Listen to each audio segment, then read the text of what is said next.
Pretty much exactly what they look like in the wild. They can grow up to 30 feet high. They keep them to around 6 to 8 feet for harvesting, grooming, disease control, and all that kind of stuff. It's a tropical plant. They grow 20 degrees north and south of the equator.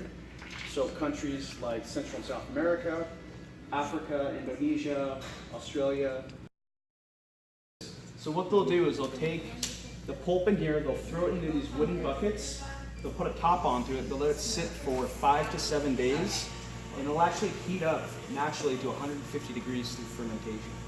All right? So this is very, very important that they're doing it correctly. If you ferment the beans too long, if you don't ferment them long enough, then the cacao. What fermentation does is it develops the flavor of the bean, so when it's going to be roasted, it smells like brownies and it tastes good, right? Otherwise, it's going to have a lot of tannins, like this stuff that you get from a red wine or anything like that. It's going to be really dry. It's going to be awful. So I'll roast anywhere from 45 minutes to 60 minutes, and anywhere from 250 to 300 degrees. And there's not much I can mess up on here. You know, we pretty much have it down to a science like any company would. But it's really cool to roast it and to experiment with new beans that I'm getting and kind of figure out what kind of chocolate we can make. Because if I over roast, it's going to be way too dry. It's going to be burnt. If I under roast, it's going to be way too wet and it's going to be too. I'll roast, winnow, and then I'll immediately grind and get it into these tanks, and I'll clean it up as we go and stuff, right? So what I'll do is I'll take these cocoa nibs right after they've been winnowed, and I'll throw them into this big kind of just hopper, which then sucks up the nibs into this big blender. It's basically just a big blender with a sieve. And that's when I start the grind, which is the next step. Basically go through what we call a roll refiner. What this is it's 3 giant rolling pins that are under hydraulic pressure. And what I'll do is I'll take the 50-50 dark chocolate, 50 liquor, 50 sugar, and I'll put it through this thing, and it'll actually come out, like the liquidy kind of dough will actually come out like what we call chocolate flake. It's like powdered sugar, right? So there's so much pressure in this that the liquidy substance will actually come out into a flake, right? And my goal with this is, if you can think of it, the molecules in this are kind of in little circles, and will go out to fat and sugar and all that kind of stuff. And what this does is it flattens them out into like a sheet of paper, you could think of, right?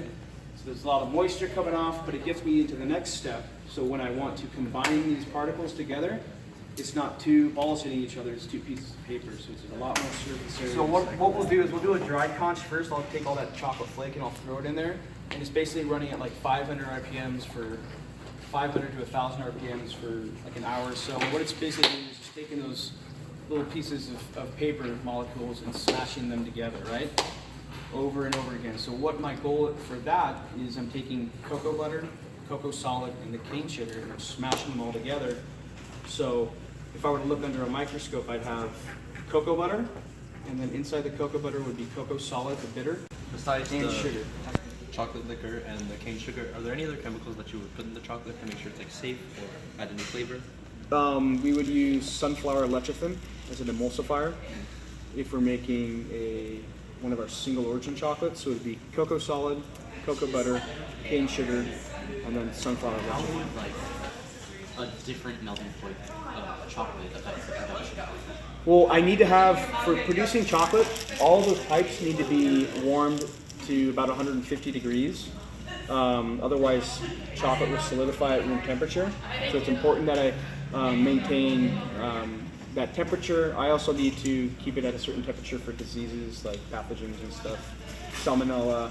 At the end, I think it gets to 165 degrees, so we eliminate any foodborne illnesses or anything like that. But yeah, temperature control is very essential. If you guys have ever seen chocolate cool down, then reheat, then cool down, it basically oxidizes, or it looks like it's been oxidized. It's called blooming, where it gets like that white kind of crust flake on it. There's nothing wrong with it, it's just it doesn't look appealing, and that's temperature fluctuation. So I would keep it at, you know, what is it, 70 degrees right now, once it's been molded and barred. So. Enjoying my stay so much. Wow. That's great. Wow.